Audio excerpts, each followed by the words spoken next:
विद्यार्थी मित्रांनो नमस्कार।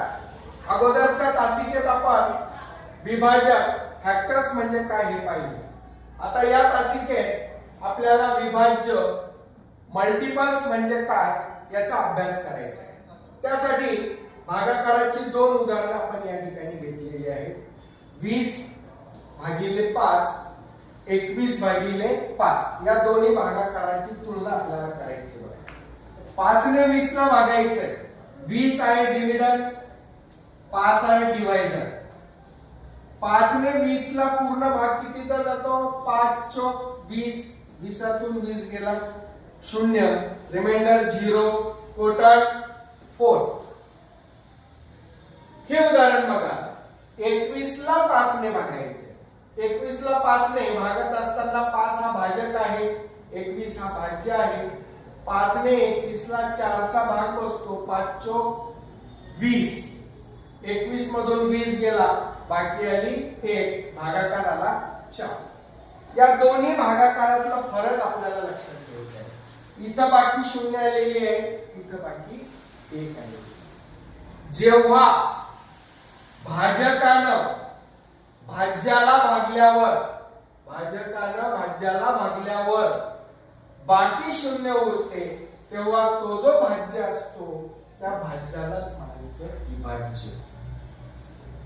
बाकी 0 असताना भाज्याला विभाज्य असे म्हणतात।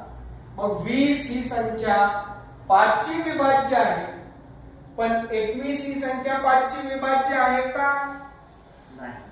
का नाही?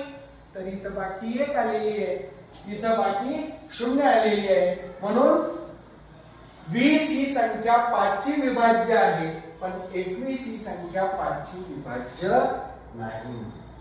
When the division of a dividend leaves no remainder, the dividend is said to be a multiples of the divisor। म्हणजेच 5 हा डिवायडर आहे, विभाजक आहे, पूर्ण भाग गेल्यामुळे फॅक्टर्स आहे। पण इथं 5 हा 21 चा फॅक्टर्स आहे का? विभाजक आहे का? नाही। का नाही?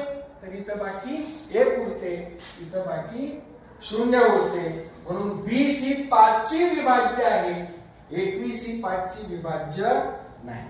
मग 5 चे विभाज्य जर आणखी आपल्याला सांगायचे झाले तर कोणते कोणते?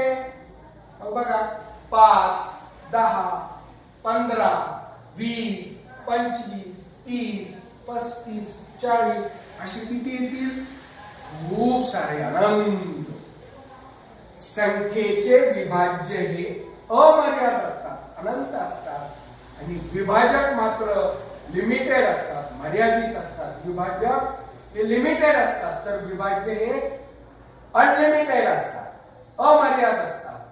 या ठिकाणी जेव्हा भागाकारात निशेष भाग जातो, तेव्हा जो भाजक असतो त्या भाजकाला आपण विभाजक म्हणतो, आणि जो भाज्य असतो त्याला विभाज्य म्हणतो।